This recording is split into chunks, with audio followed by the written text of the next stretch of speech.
Welcome back, campers. That was Caitlin. And that was Genevieve.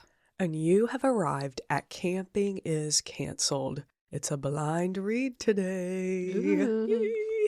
We have told you guys before what blind reads are, but just in case you are new to the podcast or need a little recap, a blind read is when Caitlin and I find a crime article that neither of us have read or know little to minimal, hopefully nothing, about the case. And we take our time reading through the article, reacting in real time with you guys.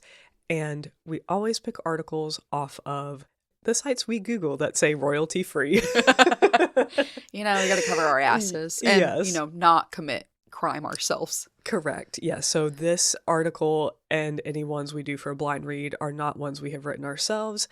They are written by people who are way smarter than us.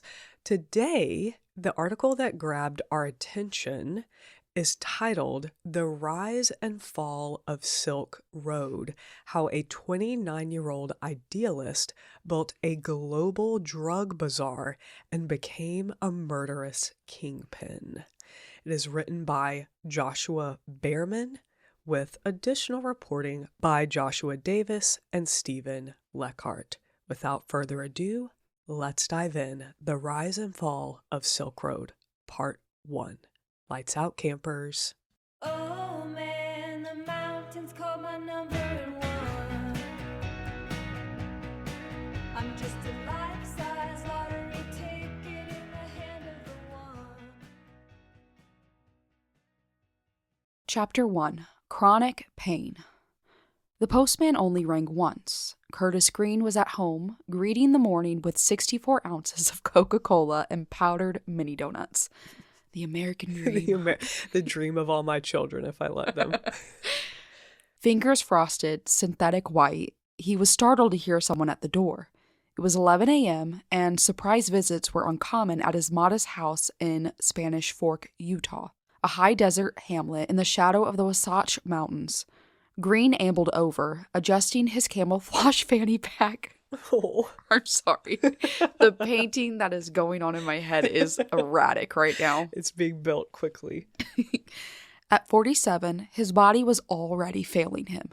He was overweight, with 4 herniated discs, a bum knee, and gleaming white dental implants. To get around, he sometimes borrowed his wife's pink cane. Oh. Green waddled to the door, his 2 chihuahuas, Max and Sammy, following attentively. He peeked through the front door and caught a glimpse of the postman hurrying off. The guy was wearing a U.S. Postal Service jacket, but with sneakers and jeans. Weird, Green thought. Also odd was a van Green noticed across the street, one he had never seen before. White, with no logos or rear windows. Green opened the door. It was winter, a day of high clouds and low sun. A pale haze washed out the white-tipped Spanish Fork peak rising above the valley. Green looked down. On the porch sat a priority box, about Bible-sized. His little dogs watched him pick up the mystery package. It was heavy, had no return address, and bore a postmark from Maryland. Green considered the package and then took it into his kitchen, where he tore it open with scissors, sending up a plume of white powder that covered his face and numbed his tongue.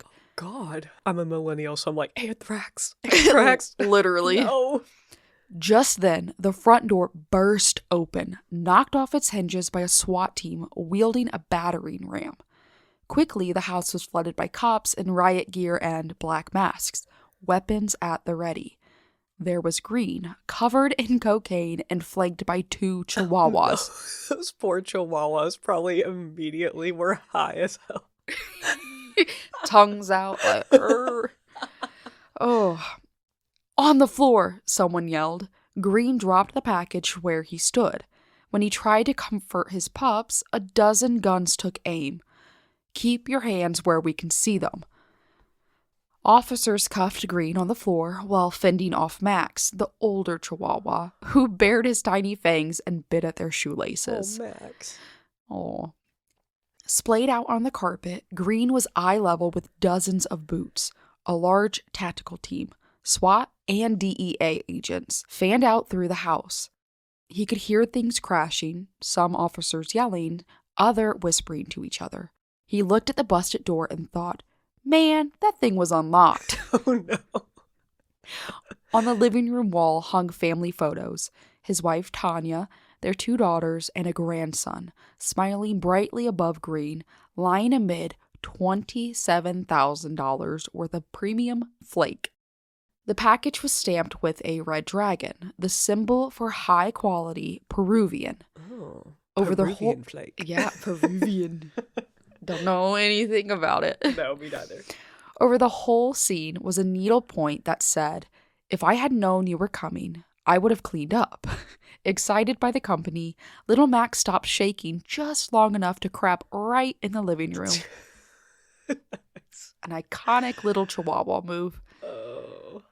The fact was, Green wasn't just your average Mormon grandpa. Over the past few months, he had been handling customer service for the massive online enterprise called Silk Road. Oh, there it is. It was like a clandestine eBay, a digital marketplace for illicit trade, mostly drugs. Green, under the handle Chronic Pain, had parlayed his extensive personal narcotics knowledge. He'd been on pain meds for years, into a paying gig working for the site. Silk Road was hidden in the so-called dark web, a part of the internet that's invisible to search engines like Google. To access Silk Road, you need special cryptographic software.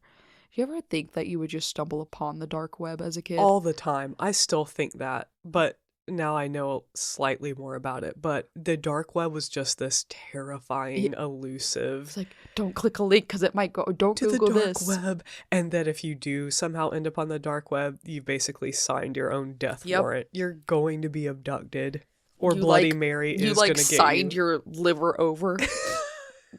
I don't know. or you're going to prison, straight Yes. to jail.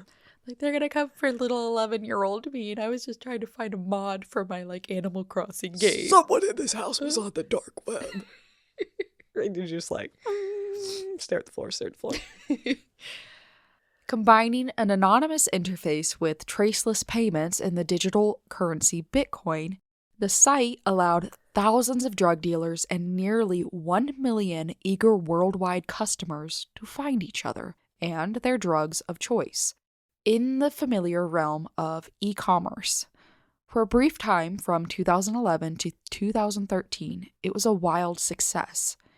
In that relatively short span, Silk Road managed to rack up, depending on how you count, more than $1 billion in sales. Good Lord.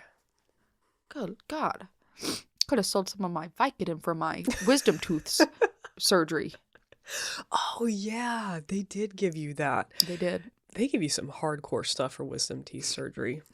I took a full pill when I wasn't supposed to take a full pill, and Oh, I do not no. remember. It fucked me up. I was like, I'm good. I'm That's good. probably for the best. They gave me, it wasn't Vicodin, but it was something very similar when I got my wisdom teeth taken out. And I have a very vivid memory of laying on the couch and that show Castle was on the TV. And I felt like I floated up out of my body and went into the TV and was like part of the Castle episode. It was so weird. See, it was to- so At weird. least the Vicodin, it's just like, I don't really ever need to dabble in drugs. Like, Yeah. I just don't like that feeling. And it made of me being- very nauseous. Yeah, And mhm. very like loopy and It just wasn't fun. yeah, definitely not. Stay off drugs, kids. Yeah, don't do drugs. Take this from us. So yeah, $1 billion in sales. Damn. Which is why Green found himself surrounded by an interrogancy task force. He had been hired by Dread Pirate Roberts, the mysterious figure at the center of Silk Road. Oh, Dread Pirate Roberts. That is from The Princess Bride. Did you ever see The Princess Oh, Bride? yeah. The Princess Bride is what Wesley is referred to as. He says he was kidnapped by the Dread Pirate Oh, Roberts. yeah. And that then he became the Dread Pirate Roberts. So the Dread Pirate Roberts is just whoever is the current reigning pirate that's filling in. Okay. This- No, yeah. as soon as you said that, I'm like, yeah. Dread Pirate Roberts. Okay, so DPR. DPR, as he was often called, was the proprietor of the site and the visionary leader of its growing community. His relatively frictionless drug market was a serious challenge to the law enforcement, who still had no idea who he or she was. Oh, very proactive. Could be a girl. Yeah, girls can sell drugs too. Or even if DPR was a single person at all. For over a year, agents from the DEA, the FBI, Homeland Security, the IRS, the Secret Service, and the U.S. Postal Inspection, good God, No stone unturned. had been trying to infiltrate the organization's inner circle. That's crazy. Damn. This bust of Green and his chihuahuas in frozen Utah desert was their first notable success. The feds got Green on his feet. They had a lot of questions, starting with why he had $23,000 cash in his fanny pack. And who was on the other end of the encrypted chat dialogues on his computer. Green said, improbably, that the money was his tax return. Well, good thing we have the IRS on That's our a team. Damn good tax return. That ain't what I'm getting. Nope. He also asked for his pain medication. Instead, they escorted him to the door and into a squad car, informing him that he'd be booked for possession of 1,092 grams of cocaine with intent to distribute. "Don't take me to jail," Green pleaded. "He knows everything about me." Ooh. Later, under interrogation, Green told the skeptical agents that to charge him and make his name public was a potential death sentence. Dread Pirate Roberts was dangerous, he said. "This guy's got millions. He could have me killed." Chapter 2. Ross Ulbricht was deep into his regular drum circle when he spotted her. As Ross slapped the hide on his djembe, a West African drum, Julia Vi sat across the circle. She had a head full of curls, light brown skin, and dark brown eyes. The drum circle was assembled on a lawn at Penn State, where in 2008 Ross was working toward a master's degree in material science and engineering. Julia was 18, a free-spirited freshman, and when she noticed Ross, she felt a powerful attraction. Not long after, Julia visited Ross's campus office, where they couldn't help but kiss and fall into a carnal heap on the floor. Never in my life or anyone I knew at college had this kind of experience. It's very theatrical. Very theatrical. Both were smitten. Ross studied crystallography, working on thin film growth. One day, he made a large, flat blue crystal, affixed it to a ring, and gave it to Julia. She had no idea how her boyfriend could make a crystal, but she knew she was in love. Ross had grown up in Austin, Texas, and had always been smart and charming. He'd been the kind of kid who was an Eagle Scout, and let his friends give him a mohawk on a whim. He was raised in a tight family. They'd spend summers in Costa Rica. Ross's parents had built a series of rustic solar-powered bamboo houses there, near an isolated point break where Ross learned to surf. In high school, Rossman, as his friends called him, drove an old Volvo, smoked plenty of pot, and still got a 1460 on his SATs. To friends, Ross was carefree, but also caring. Ross earned a scholarship to the University of Texas at Dallas and majored in physics. From there, he landed a graduate scholarship at Penn State, where he excelled as usual. But he wasn't happy with the drudgery of lab research. Since college, he'd been exploring psychedelics and reading Eastern philosophy. At Penn State, Ross talked openly about switching fields. He posted online about his disenchantment with science and his new interest in economics. He'd come to see taxation and government as a form of coercion, enforced by the state's monopoly on violence.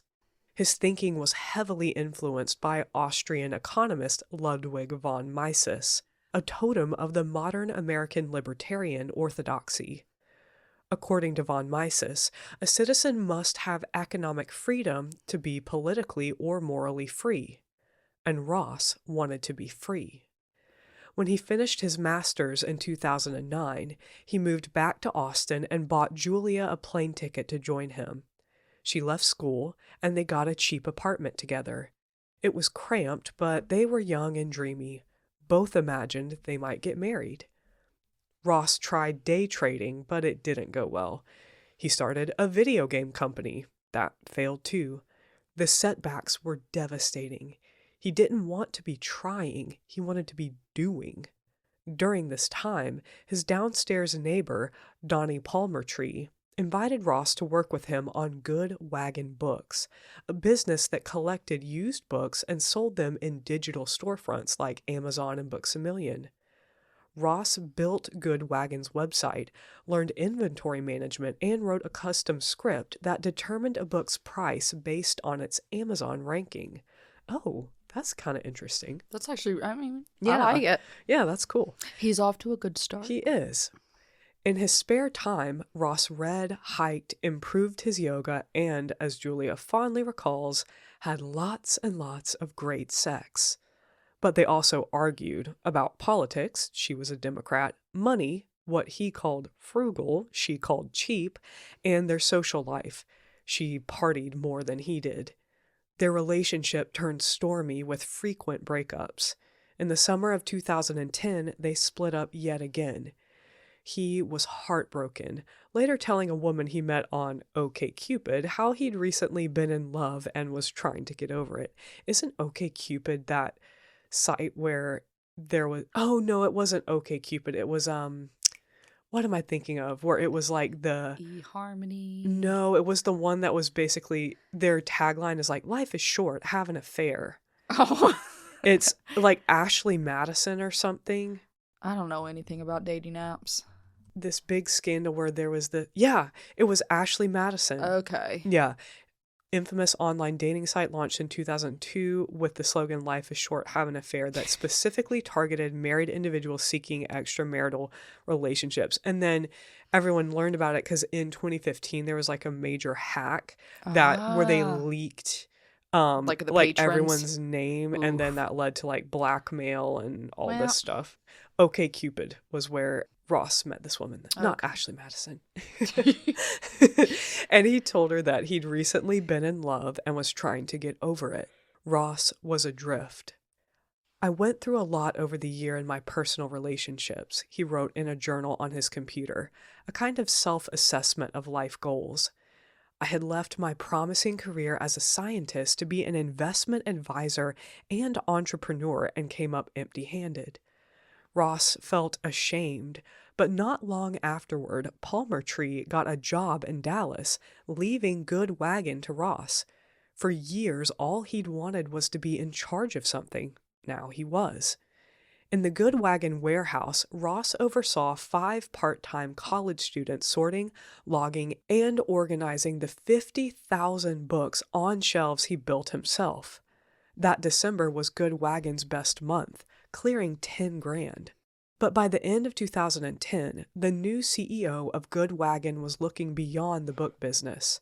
During his forays into trading, Ross had discovered Bitcoin, the digital cryptocurrency. The value of Bitcoin, based only on market factors unattached to any central bank, aligned with his advancing libertarian philosophy. On his LinkedIn page, Ross wrote that he wanted to, quote, use economic theory as a means to abolish the use of coercion and aggression amongst mankind. To that end, Ross had a flash of insight. The idea, he wrote in his journal, was to create a website where people could buy anything anonymously, with no trail whatsoever that could lead back to them. He wrote that he'd been studying the technology for a while, but needed a business model and strategy. Like most libertarians, Ross believed that drug use was a personal choice. And like all people paying attention, he observed that the war on drugs was a complete failure. The natural merchandise for his new enterprise would be drugs. I was calling it underground brokers, Ross wrote, but eventually settled on Silk Road. Ever the capable scientist, Ross decided to cultivate his own psilocybin mushrooms as a starter product. He was spending time with Julia again while struggling with programming his site and still running Good Wagon. Then, one night in early 2011, Good Wagon collapsed, in the literal sense. Ross was working late, alone in the warehouse, when he heard an enormous crash, the sound of the library falling apart. He'd carefully designed the entire system, but had somehow forgotten two vital screws, the ones that held it all together. The shelves came down, every single one like dominoes. And that is a metaphor that you cannot be smart at everything. Truly. In every avenue, you can't have the box ticked. Two screws. Oh. That was all it took. Oh my God. And that would have been my 13th reason. I would have been underneath one of those bookshelves as it collapsed. Just try to throw yourself underneath the last one. God. When Ross broke the news to Palmer Tree, he also admitted that his heart wasn't in Good Wagon anymore. They agreed to close the company with no hard feelings. He told Palmer Tree that he already had a new business idea, something really big. Silk Road went live in mid-January 2011. A few days later came the first sale, then more. Ross eventually sold all 10 pounds of his mushrooms, but other vendors started joining. He was handling all the transactions by hand, which was time-consuming but exhilarating. It wasn't long before enough vendors and users made it a functioning, growing marketplace.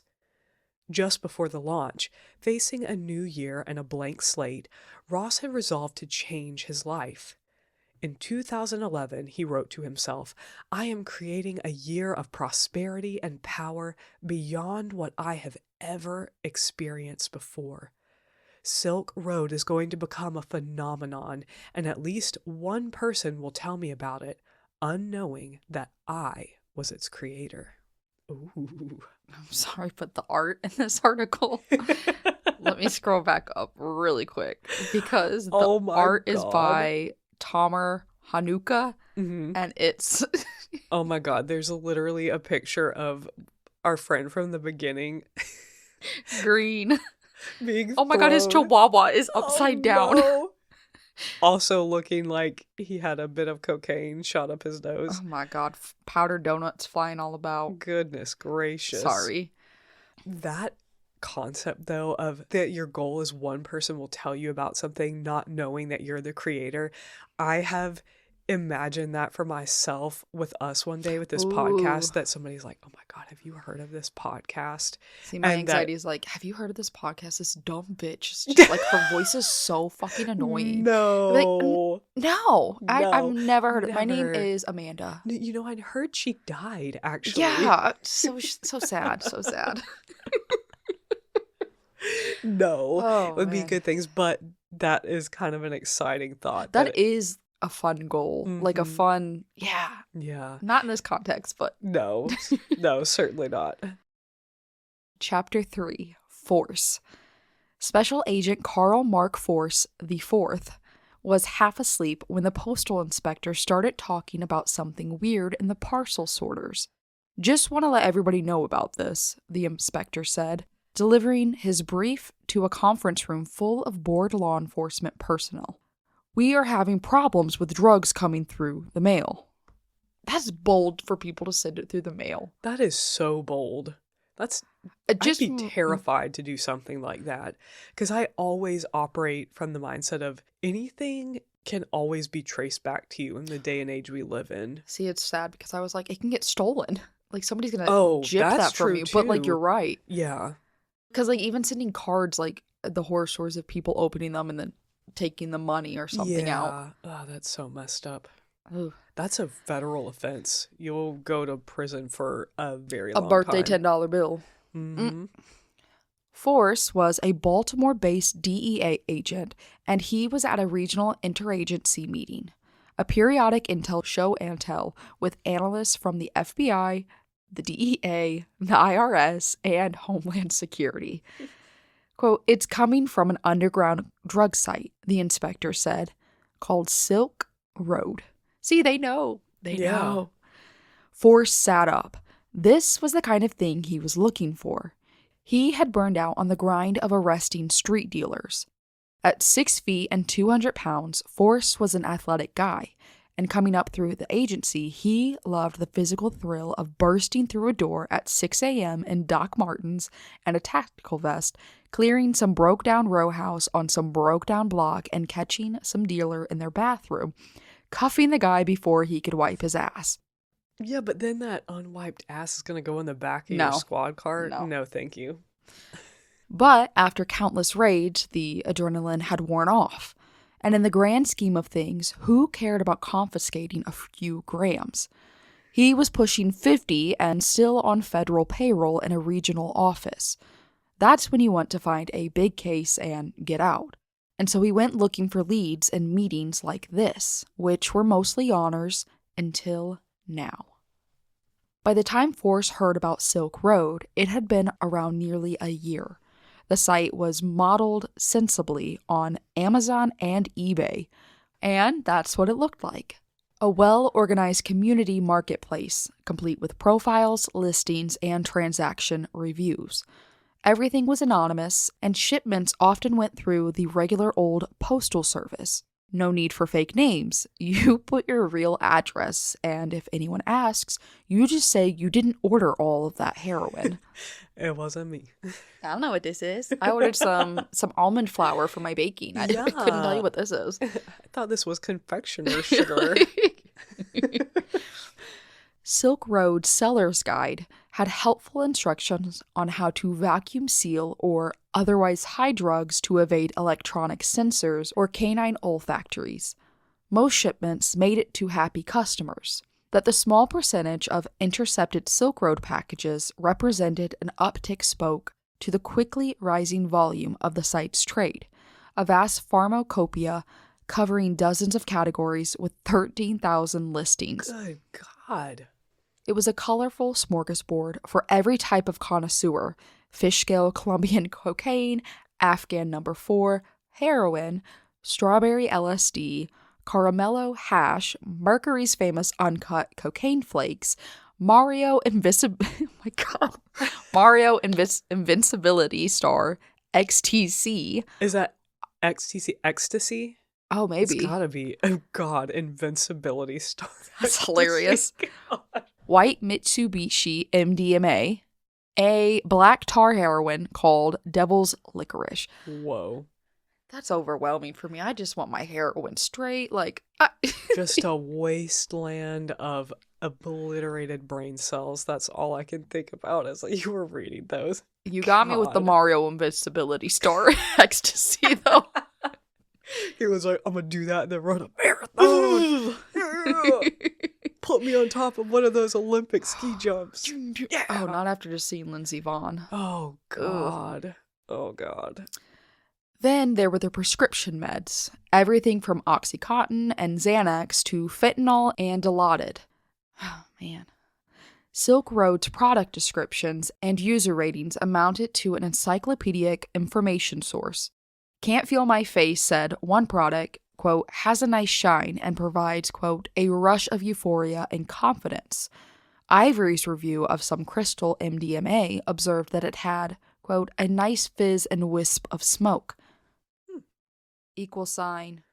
Backwards. Smiley face. Yeah, it's just a smiley face, but... A nice fizz and wisp of smoke. Smiley face.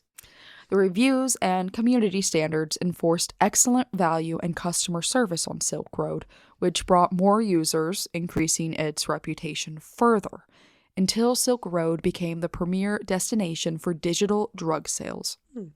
Sounds kind of nice. Law enforcement was caught with its tactical pants down. Various agencies had sniffed around Silk Road in the summer of 2011, but got nowhere. Forrest saw potential, but didn't even know where to begin. Months later, in January 2012, he got some good news from his supervisor. Homeland Security was assembling a task force for a full-on Silk Road case. "You want in?" the boss asked. Before he knew it, Forrest was at a Silk Road summit where he and 40 other agents picked through donut boxes and watched PowerPoint presentations filled with technical information about nodes and TCP/IP layers. And that's your husband's. Oh my lord. That's my son. Oh my god, Who that's would- their jargon. Most of the agents' eyes glazed over. But yes, Forrest wanted in. My son's eyes would be lit up like a Christmas tree. He's like, no, if you like move this to here to there, we can like optimize our viewing. He probably could solve the case. Oh, you know, and I have high hopes. Give me that laptop. The task force that formed to take on Silk Road, Operation Marco Polo, was based out of the Baltimore Homeland Security Investigations Office. Another agent showed Forrest how to navigate Silk Road. He quickly saw that it had a vocal mastermind, the revered figure known as Dread Pirate Roberts. It was a clever touch, borrowing the name from The Princess Bride. Oh, Jen. In which the pirate was a mythical character inhabited by the wearer of the mask. The idea of a malleable but enduring identity only added to Silk Road's enigmatic appeal. That's a cool concept because it's like anyone can be Dread Pirate Roberts. I do, yeah. Or Again, it's very like theatrical. Yeah. I like it. yeah. I don't, but I do. Mhm. Forrest was intrigued. Whoever wore this digital mask sat atop a burgeoning empire. Forrest told his boss that Silk Road was a, quote, target of opportunity. But he was unskilled at computers and he didn't know anything about Bitcoin. So he decided to learn. I hate that I'm going to say it, but I kind of like this concept. Not that doing drugs is good, but I tend to have that more libertarian mindset of you're never going to be able to stop people from Yeah. using drugs. So instead of leaving it to just be like, I don't know. I mean, but also how many government officials allow drugs to run the streets and how many, like, you know, so if you're going to do it. It seems like a better way too of regulating quality, like letting people shame bad products and Right.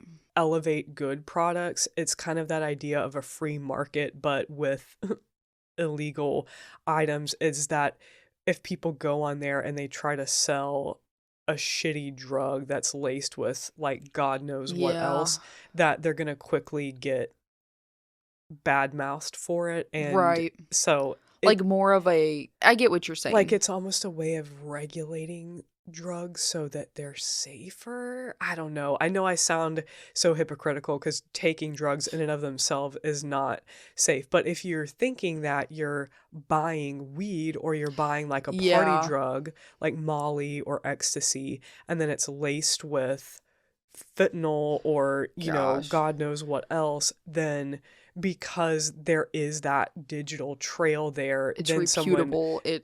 someone can then go back onto Silk Road and be like, I bought Look, this. And the whole thing is we're not saying drugs are good, no, but like you said, they're inevitable. it seems like a So- way of having better quality control within that community Yeah. than via word of mouth or just having to blindly trust the reputation of somebody. You can see how other people have already reviewed them. I mean, who've it's an used their interesting product. concept. Yeah.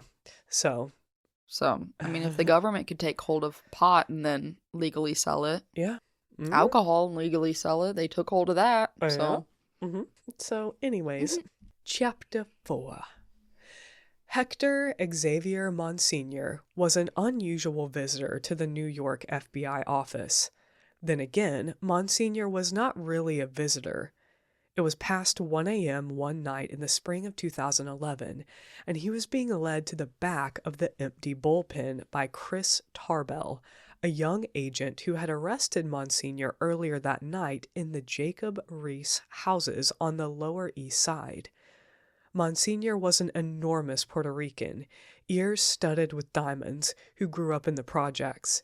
He was also Cebu, a co-founder of LulzSec, the elite group of hackers responsible for electronically attacking dozens of corporate and government targets like News Corp and the CIA. Cebu was the most high-profile member of Anonymous, the hacktivist political collective.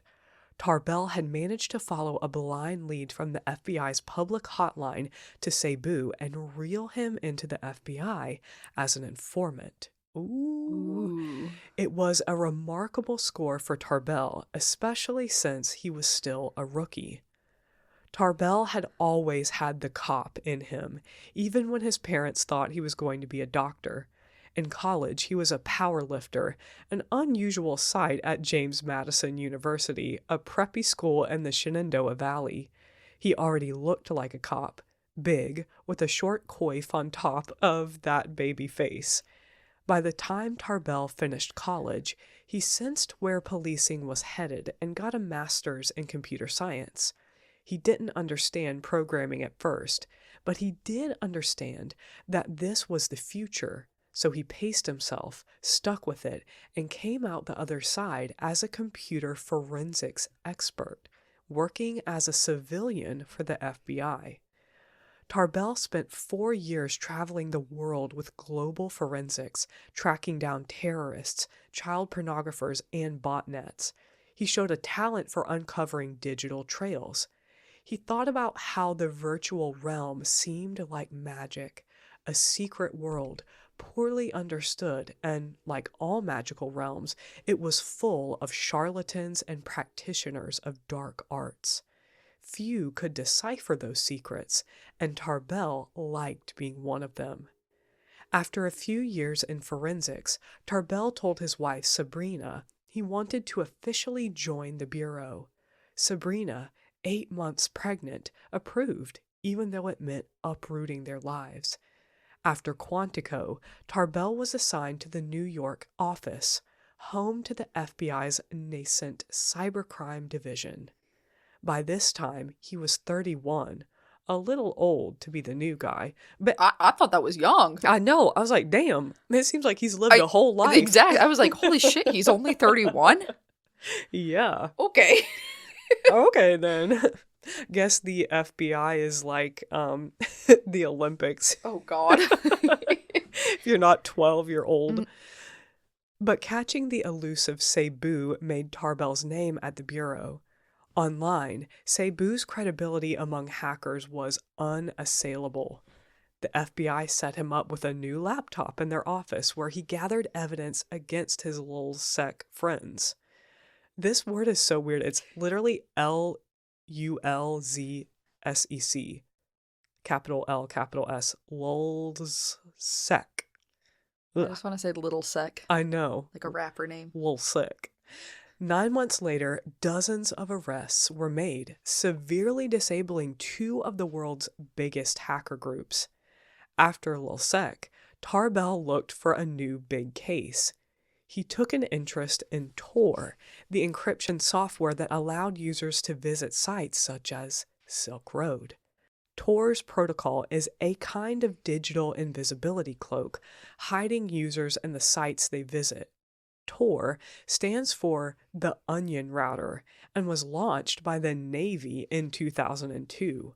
It has since become a tool for all manner of clandestine communications, licit and illicit, from circumventing censorship in countries like China to powering contraband sites like Silk Road. Tor's encryption is so layered, agents thought it was unbreakable. When cybercrime investigations hit a Tor IP, they would give up. The supposed impossibility only attracted Tarbell. I'm gonna take on Tor, he thought. Tarbell briefed his supervisor, who briefed his supervisor, and so on, until they wound up in the office of the SAC, or Special Agent in Charge. Above the SAC is the Assistant Director in Charge. Yes, an endless source of amusement when complaining about red tape in the FBI is to talk about how the SAC is just below ADIC. It took a couple of sales pitches to soften up the SAC, but in February 2013, Tarbell opened the FBI's first Tor case, Operation Onion Peeler. I love the simplicity of like these dumbass names. Beautiful simplicity. But I just want somehow to say it goes back to sack. Dennis. Well, Always sack. back to Dennis. Operation. Oh my God. By now, Silk Road was a juicy target. Many agencies were working on it, but with no success. Homeland Security investigations had a case open. The IRS had looked into it. There was Force's DEA case in Baltimore, and the New York DEA, which asked Tarbell for technical advice. They were using traditional drug investigation techniques, but Tarbell knew this wasn't an operation where you could flip people up the chain, because there was no chain. You had to go straight to the top. Chapter 5. Ross was paddling through the break, lining up for a set. The beach at Bondi, just south of Sydney, sloped down to a gorgeous waterline. For Ross, the waves were among the many advantages of leaving Austin in late 2011 to spend time in Australia with his older sister, Callie. He quickly made friends there, a lively group that went out drinking, inviting him to warehouse parties, and met up to go surfing. Sounds fun, but then you remember the spiders and snakes in Australia, and I'm done. I'm Yeah, good. and the great white sharks. Yeah, I'm okay. Ross had worked that morning, but was in the water by afternoon. It was nice, the portable life, and it was made possible by his flourishing online drug bazaar. Silk Road's usage had exploded in June of that year after a story on a gawker brought the site mainstream attention. After that, traffic grew so fast that Ross needed technical support to maintain the site, deal with transactions, and add features like automatic payments and a better feedback system. He had been doing it all himself, learning on the fly, programming automated transactions, and using Code Igniter to write and rewrite the site after a benevolent hacker alerted him to some major flaws. Quote, "This is amateur shit," the hacker had said. At least he let them know. Yeah. I mean... Look, hey bro, love your work, but just so you know. His homespun efforts worked miraculously, but Ross lost sleep over it. To outsiders, he seemed his normal, genial self, but in his digital domain, he was frazzled, trying to keep Silk Road running. All the while, he recorded in his journal the pitfalls in running a seat-of-the-pants startup. And yeah, that was yet another learning curve, configuring and running a LAMP server. Oh joy, but I was loving it. Sure, it was a little crude, but it worked. Rewriting the site was the most stressful couple of months I've ever experienced. Early on, Ross had turned to Richard Bates, a college friend who was now a software engineer in Austin. Bates helped Ross with basic programming and tended to crises like the site's first major outage. When Silk Road took off, Ross tried to hire Bates, but Bates already had a programming job. Quote, "Have you ever thought about doing something legitimate?" Bates asked Ross. "Something legal?" Nah, I'm okay. Nah. Ross wasn't really interested. Driven by the failure of his previous businesses, he was determined to make Silk Road succeed. He disappeared into his work and started professionalizing his organization. He and Julia broke up again that summer. That's exhausting. Yeah. With Silk Road and his computer, there was little to keep Ross in Austin. By the time he got to Australia, he had banked $100,000 and was earning $25,000 a month in commissions. It was time to bring in some hired guns, he wrote, to take the site to the next level. Part of the problem was that Ross was grappling with what hackers call operational security, or OPSEC. To completely seal his two identities from one another, Ross realized would require a kind of ruthless and elaborate secrecy. He appealed to Bates to stay quiet. Later, Ross told his friend that he'd sold Silk Road to a mysterious buyer. Ooh. He also struggled with learning how to lie. Just before New Year's, he went on a date with a woman named Jessica. He told her, like everyone else, that he was working on a Bitcoin exchange. This alone constituted a security leak. I'm so stupid, he thought. But Ross got, quote, deep with Jessica and felt an urge to reveal himself. He lamented this feeling, the divide between intimacy and deceit. The Eagle Scout in him agonized over telling half-truths. Oh my god, all roads lead back to Dennis, the Eagle Scout. Oh my gosh.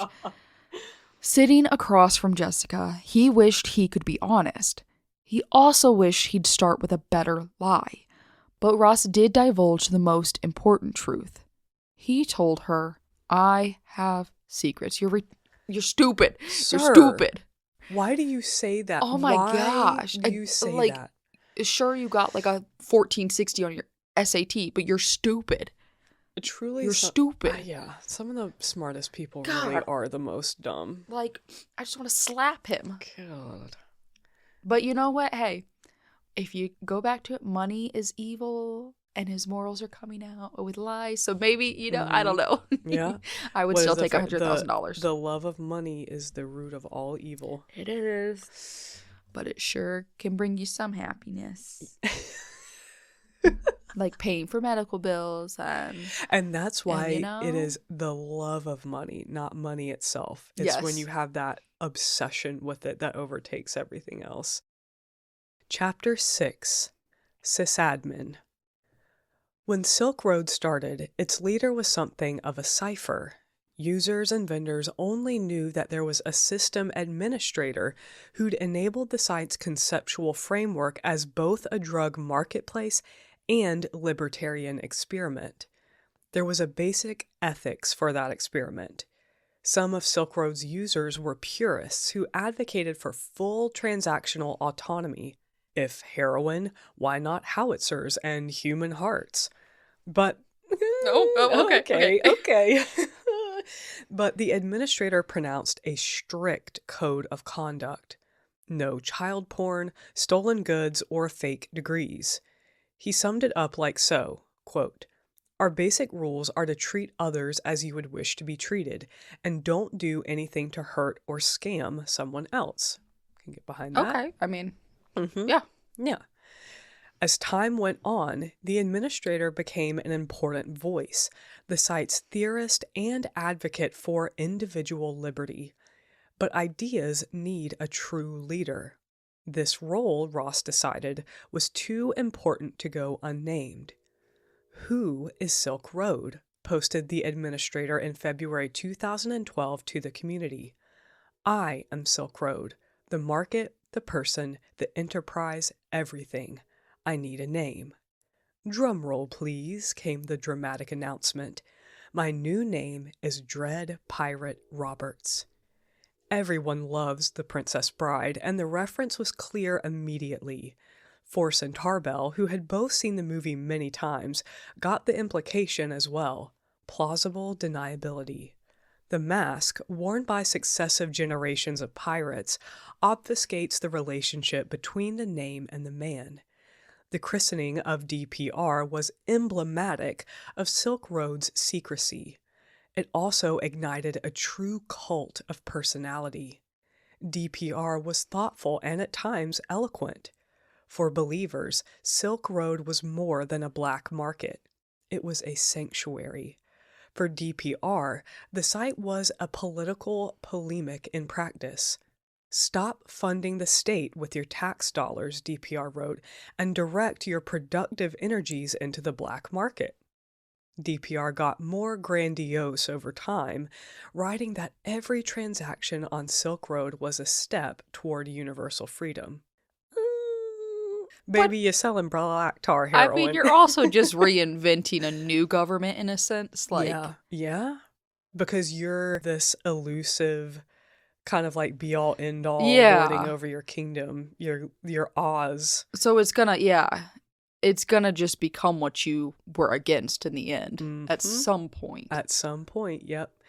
In a way, Silk Road was the logical extension of the libertarian view that animates much of the internet, not to mention the rising political tide in Washington. It was Silicon Valley in extremis, a disruptive technology wrapped in political rhetoric. DPR was its philosopher king, envisioning a post-state digital economy, with Silk Road as the first step toward a libertarian paradise. Not only was Silk Road a slap in the face to law enforcement, it was a direct challenge, as DPR wrote, to the very structure of power. All the more reason, of course, why the government wanted to shut it down. Ross had been flattered by the sudden media attention in June 2011, but when U.S. Senator Charles Schumer called a press conference to denounce Silk Road, he was alarmed. The U.S. government, my main enemy, he wrote, was aware of me and calling for my destruction. Ooh. Chapter 7. April 2012. Knob Business Proposal. Mr. Silk Road, I am a great admirer of your work. Brilliant, utterly brilliant. I will keep this short and to the point. I want to buy the site. I've been in the business for over 20 years. Silk Road is the future of trafficking. Sincerely, E. Forrest wrote this message from one of 2 government laptops he was issued for his undercover mission on Silk Road. They were Dells, silver and clunky with shitty batteries, so the DEA agent had to keep them plugged in, usually in the seclusion of a guest room of his house in the Baltimore suburbs. That was also the favorite room of Pablo, Forrest's cat, who would sit on the bed watching him in his chair and ottoman as he took to the keys, posing as a high-rolling international drug smuggler. Pablo. Pablo Escobar. Pablo. Pablo. I really hope he had a little curled mustache. Oh. Oh my god. He had constructed an elaborate identity. Eladio Guzman, a cartel operative based in the Dominican Republic whose bread and butter was moving mid-sized shipments of heroin and cocaine. For Guzman's Silk Road screen name, Forrest chose Nob, after the biblical city where David obtains the sword of Goliath. Oh. And the Guzman character was blind in one eye. So Forrest put on a hoodie and an eye patch and had his 10-year-old daughter take his profile picture. In the photo, Forrest, aka Guzman, aka Nob, held up a sign. All hail Nob. It's Nob, right? Not Nob. It's knob. Okay. It's funny too because isn't knob a British slang for dick? Like a knobber. Like, Yeah. possibly. Because I've heard people make jokes about like someone having a big knob or a little tiny knob or whatever. All hail knob. All hail Nob. But I think it's like KNOB, like Oh, yeah, doorknob, but it's just funny. All hail knob. Forrest knew how to put together a backstory from his years in undercover. As a young agent, he'd been put on the front lines of the drug war. He grew his hair out, put bronze hoops in his ear, and inked a huge tribal piece on his back. That's dedication that I would not have. Again, But you see truly a tribal hope tattoo. it's just fake. Yeah. Ugh. Tribal tattoo, and you automatically assume, at least I do, that somebody's an asshole. So Like if you're white or Yeah. like a white You male know, with yeah. a tribal tattoo, someone with no business having a tribal tattoo. He said he worked in construction while looking for leads in down-and-out bars like the Purple Pig Pub in Alamosa, Colorado, the, quote, gateway to the Great Sand Dunes, and also the gateway to the Rocky Mountain route for Mexican meth. Putting himself in the mindset of a smuggler, Forrest saw Silk Road's strength as communications and distribution, hence his big opening gambit. For Guzman, Silk Road offered the opportunity for covert vertical integration from wholesale to retail. Forrest hoped he'd get a quick response, and he did. The day after Nobb's proposal, Dread Pirate Roberts wrote, I am open to the idea. What do you have in mind? Oh. I bet Forrest's toes curled, ooh, and he got goosebumps. Especially Ooh. that seems to be the first time that he tried to reach out to him, or Yeah. that was his plan A, and he's already kind of getting him to bite. It seems, though, too, just from reading between the lines of like what we've been learning of Ross, is that he likes what he's created, but that it also maybe causes him a level of stress that is like getting bigger Yeah. than he can control. And once something becomes so big that you kind of like lose the reins on it, that fun of having something that's like clandestine and on the Yeah. dark web, that would just be replaced, at least for me, by a constant state of paranoia and fear that And if you're gonna get caught. is that not a metaphor for drug usage? I mean, like the euphoria goes away and then yeah. ugh. Yeah, but or maybe he just, that would be where I would be coming from, or maybe he's just kind of bored with it and is like, I Yeah. want to do something else I mean, because now. some people who are like intelligently smart like that, they do get bored quickly of once they succeed, it's like, okay, next thing to succeed at. Yeah. I could also see him being, Ross being someone who would be like, I will sell it to you, and then I no longer will own it. Like there's a new Dread Pirate Roberts, but that he would still be somebody who is working for it or behind it, like involved in it somehow, but kind of that like weight of responsibility is taken off of your shoulders, and you get a damn big payout, I'm sure. Oof. But nope, it's Force. not. It's Force and his 10-year-old with her camera. That's hilarious. On hell knob. Oh my gosh. That's what we should title this. Oh Lord. Oh wait, no, we have to title it The Untold Story of Silk Road. But then Our title, All Hell our Knob. episode. But that's where we're gonna end part 1. Yes. This is a So, long, juicy really story. is. I'm really enjoying it though. I really like how it's written. Yeah, I'm truly enjoying it because it's painting a picture like perfectly for me personally. Yes, I like how every chapter kind of focuses on a different character, and we're really getting a full layered story from different perspectives. I really am enjoying this. So excellent work. The man who wrote this article, I want to make sure we say his name again, Joshua Behrman. At the end of part 1, there was a note saying that he actually wrote a full book about this story. Oh wow. So that this is just kind of like a snippet of the even more deep dive into Dang. Silk Road that he did in a book. So that's pretty cool. I kind of want to go read that book now. But yes, that was part 1. This will probably end up being a 3-parter because we ourselves are going to break it into 3 episodes. Maybe it could be 2 parts, but within the article itself, it's divided into part 1 and part 2. We're just going to keep reading and see how far we get.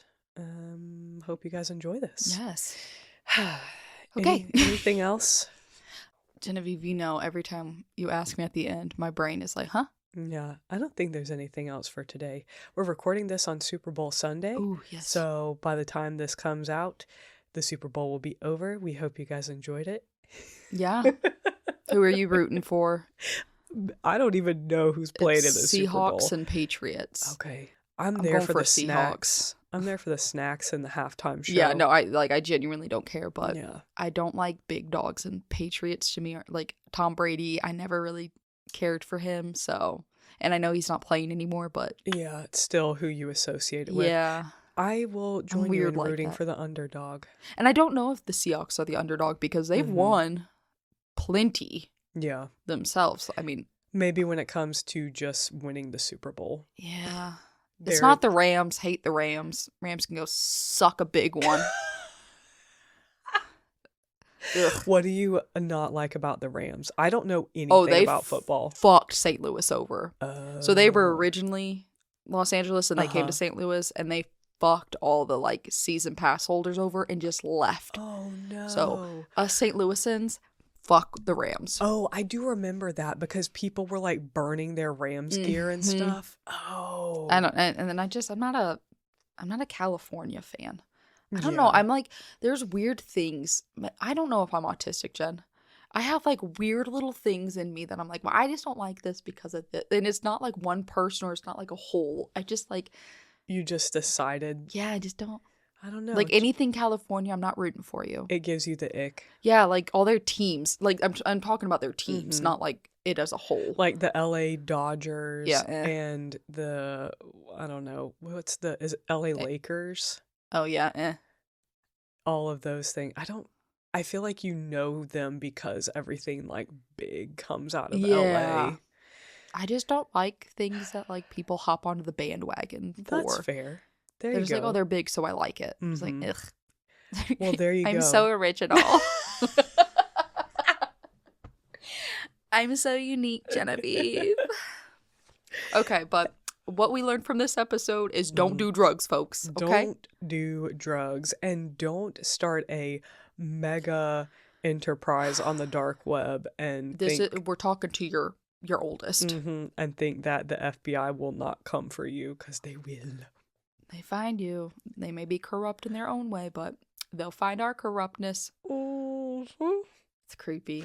But I do like this because as a whole, I agree with the concept. This Yeah. libertarian, the people are in charge of what they want to buy and sell, and there's not a ton of government interference.